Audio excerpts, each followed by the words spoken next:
बहु सुदशरथ अजर बिहारी राम सिया राम सिया राम। राम मंदिर निर्माण की पहली ईंट रखे जाने में अब महज 20 घंटे ही बाकी रह गए हैं। सिया राम जय जय राम।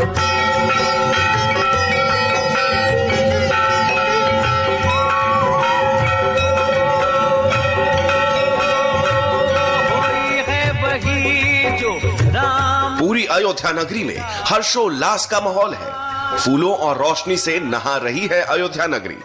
ऐसा लग रहा है मानो भगवान श्री राम त्रेता युग में वनवास से लौट रहे हैं।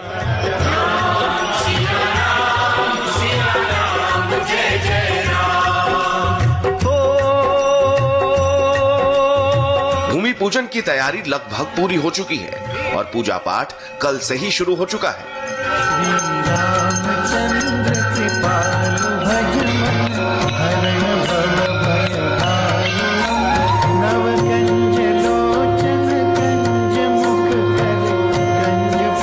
आज हनुमानगढ़ी में निशान पूजा की गई। अयोध्या के प्रहरी बजरंगबली की आरती उतारी गई।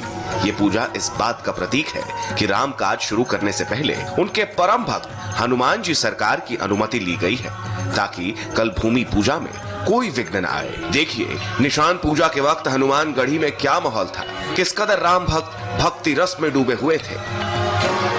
सिर्फ प्रधानमंत्री जी दर्शन करेंगे, परिक्रमा करेंगे, आशीर्वाद लेंगे और वापस हो जाएंगे। हम लोग यहाँ भीड़ भाड़ नहीं करेंगे, विशेष कोई भी प्रयोजन नहीं करेंगे, क्योंकि हमारे यहाँ से हमारे निर्माणीय अखाड़े के जो है महासचिव गौरीशंकर दास जी, उन्होंने जो है अष्टधातु के ईंट रखे थे और अखाड़े के तरफ से जो है महान धर्मदास जी की तरफ से जो है चांदी की ईंट देने का था, गद्दी नसीन की तरफ से गदा भेंट करने का था और मुकुट भेंट करने का था हम लोगों की तरफ से। तो हम लोगों ने बहुत ही उत्साह के तर्ज पे हम लोगों ने काम किया। जो अभी पिछले दिन मुख्यमंत्री बैठे थे उन्होंने कैंसिल कर दिया। सारे प्रोग्राम कैंसिल हो चुके हैं। प्रधानमंत्री नरेंद्र मोदी हनुमानगढ़ी आएंगे और यहाँ पर बाकायदा दर्शन पूजन करेंगे, लेकिन किसी भी तरीके का कोई भी उपहार उनको भेंट नहीं किया जाएगा। हनुमान जी की आज बाकायदा पूजा हुई है। हनुमान जी को मनाया गया है कि जिस तरीके से प्रधानमंत्री नरेंद्र मोदी कल भूमि पूजन करेंगे उससे पहले आशीर्वाद यहाँ ले लिया गया है। लेकिन अभी ये साफ हो गया है कि हनुमान जी का ये निशान कल राम जन्मभूमि परिसर में नहीं जाएगा, क्योंकि प्रधानमंत्री के प्रोटोकॉल के तहत बहुत सारी ऐसी चीजें हैं जिसमें कुछ न कुछ चीजें को देखने के बाद ये तय हो गया है कि निशान का पूजन हो गया है, लेकिन ये निशान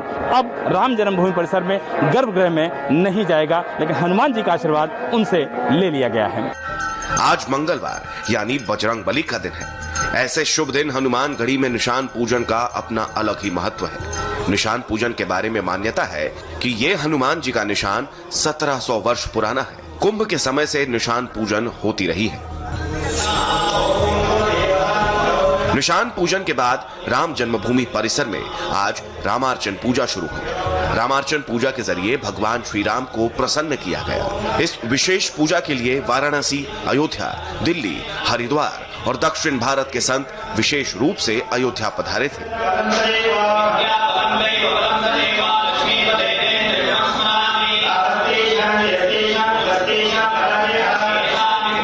भूमि पूजन समारोह को लेकर तैयारियों का उत्साह चरम पर है। भूमि पूजन से पहले सज धज कर तैयार है अयोध्या नगरी। आज शाम अयोध्या के घाटों पर 1.5 लाख से ज्यादा दिए जलाए जाएंगे, जबकि पूरी अयोध्या नगरी में आज 3 लाख दीप जलेंगे। इधर अगर आप देखेंगे तो इन्हीं घाटों का विहंगम दृश्य नजर आएगा। जब आप दीपक जलते हुए देखेंगे, संकेतात्मक श्री राम की खड़ाऊ यहाँ पर है। इसके अलावा श्री राम का धनुष यहाँ पर है और पुरुषोत्तम, मर्यादा पुरुषोत्तम श्री राम का जिक्र हर जगह आता है, लेकिन बाल रूप का जिक्र सिर्फ अयोध्या में होता है। तो रामलला के लिए झूला भी लगाया गया है और इन दीपों को लगाने की जिम्मेदारी छात्रों को दी गई है। कितने दीप लगाने हैं और कई बार लगातार अब लगते आए हैं, तो क्या अनुभव हो गया है? हाँ, पूरा अनुभव हम लोग को हो गया है यहाँ पे। हाँ। हम लोग अब की बार चौथी बार ये कार्यक्रम कर रहे हैं और अब की बार जो है 3 लाख दीपों का कार्यक्रम है और जो 6 बने हैं 6 बन। कितने घंटे लग जाते हैं दीपक को जलाने में? अब हम लोग को पहले सुबह से लगे हुए यहाँ पे दीपों को रखने के लिए। हाँ। अभी पहले यहाँ पे दीपक रखा गया, फिर इसमें तेल डाला जाएगा, सब कुछ कार्यक्रम कर पूरा दिन लग जाएगा। भूमि पूजन से पहले पूरी अयोध्या को दुल्हन की तरह सजाया जा रहा है। फूलों की सजावट ऐसी है कि देखकर ही राम भक्तों का मन रोमांचित हो रहा है। हनुमानगढ़ी तक जाने वाले रास्ते पर दोनों तरफ खुशबू बिखेरते फूलों की सजावट की गई है। अयोध्या फूलों से सजना शुरू हो गई है। अयोध्या को सजाने के लिए करीब 150 कुंतल फूल लाए गए हैं। ये फूल कोलकाता और दिल्ली से लाए गए हैं। ये सड़क हनुमानगढ़ी को जाती है।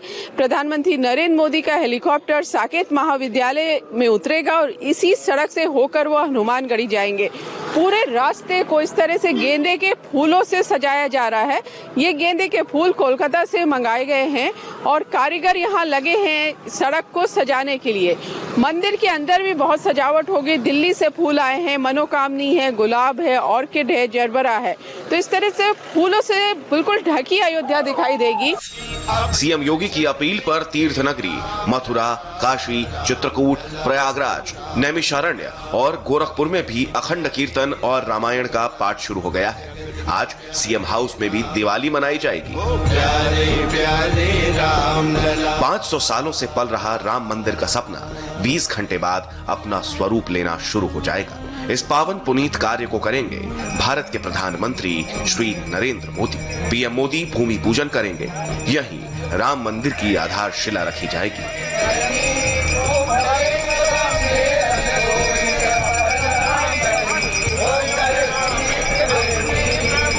पीएम मोदी इस समारोह के मुख्य अतिथि हैं। आरएसएस प्रमुख मोहन भागवत, उत्तर प्रदेश के राज्यपाल आनंदीबेन पटेल, मुख्यमंत्री योगी आदित्यनाथ और श्री राम तीर्थ क्षेत्र न्यास के अध्यक्ष महंत नृत्य गोपाल दास भी इस मौके पर मौजूद रहेंगे। जिन साधु संतों को निमंत्रण दिया गया है वो अयोध्या पहुंचने लगे हैं। राम जन्मभूमि से जुड़े रहे युग पुरुष परमानंद जी महाराज ने इस पल को सपने में देखा था और आज सपना सच होने जैसा है।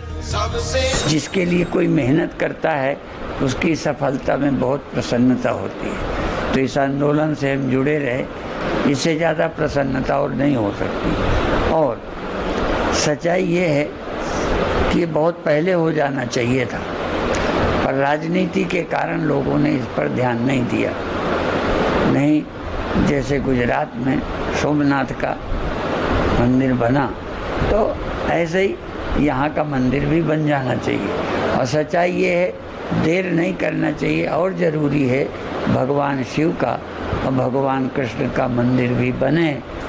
और उसके लिए सब आप वाराणसी और मथुरा जन्मस्थली की बात कर रहे हैं साथ में? हाँ, भगवान शिव जी का काशी का और भगवान कृष्ण का मथुरा का, क्योंकि तीनों के पूजा करने वाले भारत में और विश्व में हैं।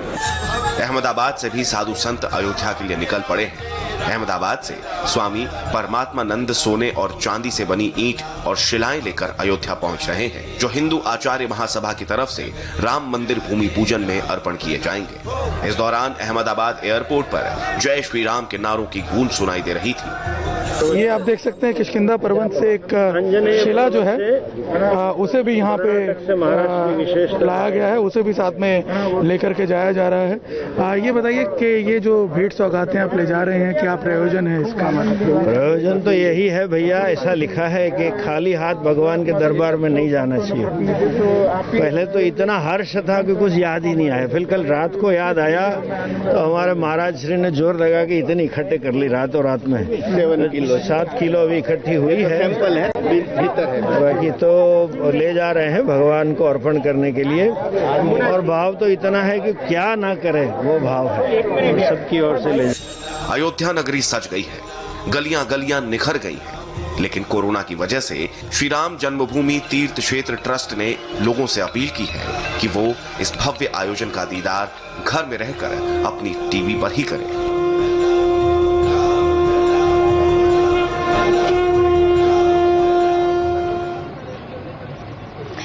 इस वक्त बहुत ही खास मेहमान हमारे साथ मंच पर हैं। हमारे साथ जगत गुरु स्वामी रामकमल दास वेदांती जी महाराज हैं। हमारे साथ आचार्य नारायण मिश्रा दिगंबर अखाड़ा के हमारे साथ जुड़ रहे हैं। और हमारे साथ वो दो बेहद खास पंडित भी हैं जो कल पूरी पूजा को संपन्न कराएंगे। किस तरीके से ये पूजा होगी, सत्येंद्र दास वेदांती जी सीताराम निवास कुंज और आचार्य वरुण दास जी महाराज हमारे साथ हैं, इस मंच पर आसीन हैं।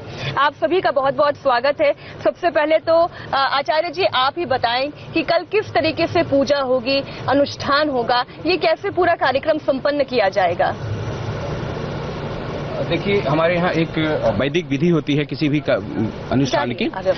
उसमें हम लोग सबसे पहले गौरी गणेश का पूजन करते हैं। तो सर्वप्रथम गौरी गणेश का पूजन करके ही उस विधि को आरंभ किया जाएगा और गौरी गणेश के पूजन के बाद पुनः जो है वो कलश स्थापना किया जाता है, जिसपे वरुणादि देवता होते हैं उनका आवाहन किया जाता है। वरुण पूजन के बाद स्वस्ति पुर्याह वाचन होता है, जिनमें मंत्रों के द्वारा हम शुभ मंगल की कामना करते हैं। उसके बाद पुनः नांदीमुख श्राद्ध होता है, जो पितृ पूजन के क्रम में आता है। उसके पश्चात फिर षोडश मातृकाएं हैं गणेश के साथ, उनका पूजन किया जाता है। श्री आदि सप्तघृत मातृकाएं हैं, उनका पूजन किया जाता है। और इसके पश्चात जो मुख्य पूजन है शिला का, वो पंचशिलाओं का पूजन किया जाता है, जिसमें पंचशिलाओं का पूजन होगा। वो 5 शिलाएं क्रम से नंदा, भद्रा, जया, रिक्ता और पूर्णा, ये 5 शिलाएं हैं और इन 5 शिलाओं के 5 देवता होते हैं। इसके पश्चात फिर 5 उनकी उपशिलाएं होती हैं। उन उपशिलाओं के 5 कलश होते हैं, जो क्रम से पद्म, महापद्म, शंख, विजय और सर्वतोभद्र के नाम से जाने जाते हैं और उनके अपने देवता होते हैं। तो ये क्रम है हमारे पूजन का। सबका आवाहन ध्यान करने के बाद षोडशोपचार उनका पूजन किया जाता है और उसके बाद से पुनः शिलाओं को स्थापित किया जाता है।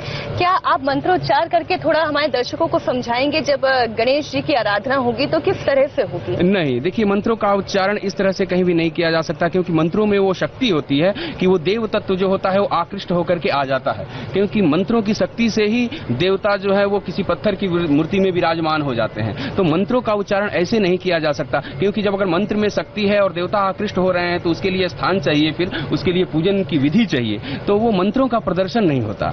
जी आचार्य जी, आप बताएं कि किस तरीके से जब ये बताया कि क्रम क्या रहेगा और ये पूजा कितनी देर चलेगी? देखिए, ये पूजा 3 चरणों में आरंभ हुई है पूजा। कल महागणपति का पूजन हुआ है, सूर्य आदि नवग्रहों का पूजन हुआ है। आज राम अर्चा की पूजा हुई है, भगवान हनुमान जी की अनुमति लेकर के हनुमानगढ़ी में भगवान हनुमान जी की अनुमति लेना और उससे पहले गणपति जी का पूजन, क्योंकि कल हमने तस्वीरें वो भी देखी, ये आवश्यक क्यों होता है? जी निश्चित, यहाँ की अयोध्या की तो एक परंपरा है और वैसे भी हमारे यहाँ शास्त्रों में एक परंपरा है कि किसी भी कार्य का आरंभ जो है गणपति पूजन से ही किया जाता है। विघ्न के जो विघातक हैं, विघ्न के जो विनाशक हैं, वो महागणपति हैं। इसलिए किसी भी कार्य का आरंभ आप देखते होंगे, कभी भी कोई कार्य संपन्न होता है तो पहले महागणपति का आह्वान होता है, गणेश अथर्वशीर्ष का पाठ होता है। तो ये पूजा पद्धति का हमारे जो शास्त्रीय जो विधान है पूजा का धर्म शास्त्रों में, वो पद्धति है। पहले महागणपति का पूजन होता है, काल भैरव का पूजन होता है, हनुमान जी का पूजन होता है। तो चूंकि भगवान श्री राम का ये काम है और भगवान श्री राम के अत्यंत प्रिय जो है सेवक श्री हनुमान हैं और वो हनुमान जी यहाँ हनुमानगढ़ी में विराजमान हैं। और अयोध्या की एक अपनी परंपरा है कि यहाँ कभी भी कोई नूतन कार्य किया जाता है तो हनुमान जी के चरणों में उनकी पूजा की जाती है, अर्चना की जाती है और उनसे प्रार्थना की जाती है, हे असाध्य साधक स्वामिन असाध्यम वद किम तब राम दूत दया सिंधु मत कार्यम साधे प्रभु। इस प्रकार से उनकी प्रार्थना करके भगवान हनुमान की फिर श्री राम के का जो भूमि पूजन होना है, उसकी आज रामर्चा पूजा, जो वैष्णव संप्रदाय की एक बहुत ये विशिष्ट पूजा है। आज जो पूजा हुई है रामर्चा पूजा, इसमें भगवान के जितने भी दरबार के देवता होते हैं, गण होते हैं, उनकी सबकी विशिष्ट पूजा होती है और इस पूजन के से सभी प्रकार के मनोरथ भी मनुष्य के पूर्ण होते हैं। आज वो विशिष्ट पूजा रामर्चा पूजा रामलला दरबार में संपन्न हुई है।